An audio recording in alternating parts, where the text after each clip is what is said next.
Les réactions sont nombreuses au lendemain de la diffusion de notre reportage sur le lien qui existe encore ou qui existe entre l'Église de Scientologie et un des nouveaux propriétaires du club de golf Les Vieilles Forges. Il y a une dizaine d'employés qui ont quitté l'entreprise parce qu'ils n'étaient pas d'accord avec la nouvelle politique de l'entreprise. En fait, une façon de faire justement qui est tirée des enseignements de l'Église de Scientologie. Patrick Bégin, il y a un autre employé qui a accepté de nous parler aujourd'hui. Oui, vous savez, c'était pratiquement l'omerta. Ça faisait quand même là plusieurs jours qu'on tentait de parler avec des employés. Hier, 2 ont décidé de nous parler. Mais suite à notre reportage, il y en a un autre quand même qui a pris la peine de nous appeler aujourd'hui, qui nous a expliqué en fait qu'ils ont appris une fois que le golf a été vendu, qu'un des actionnaires faisait partie là, de l'Église de Scientologie. Et c'est à ce moment-là qu'on a commencé à poser des questions, surtout qu'on avait imposé là, une formation où certains termes revenaient.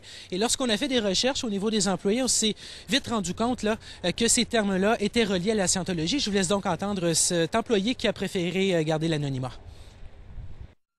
Bien, les autres appellent ça de même une philosophie.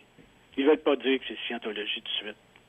Ils ont peur de le dire. Je sais pas, ils sont pas transparents, je trouve. Il faudrait qu'ils soient plus transparents que ça. J'ai pas aimé ça, de la façon que ça s'est présenté. Et Patrick, vous avez parlé à un spécialiste de la question aujourd'hui. Oui, j'ai parlé avec un homme qui, a fait quand même là, le tour de la question plusieurs fois. Ce qu'il nous a expliqué, en fait, c'est que la réaction des employés est quand même, je dirais, normale, puisque, il y avait un changement quand même qui était radical.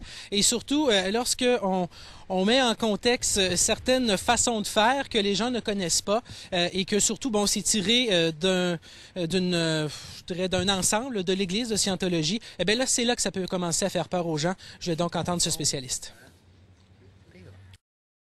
Eux, ils vont présenter ça comme des méthodes de formation, d'administration. Est-ce que c'est bon, est-ce que c'est pas bon? Puis on sait qu'il y a plein d'entreprises qui vont donner des formations. Est-ce qu'on sait vraiment quelles sont les philosophies qui sont derrière chacune de ces entreprises-là?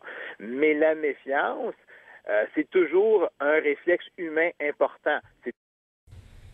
Vous savez, Patricia, Dave Descormier, un des actionnaires, a tout tenté. En fait, hier, il voulait nous s'expliquer. Il m'a appelé régulièrement pour le faire.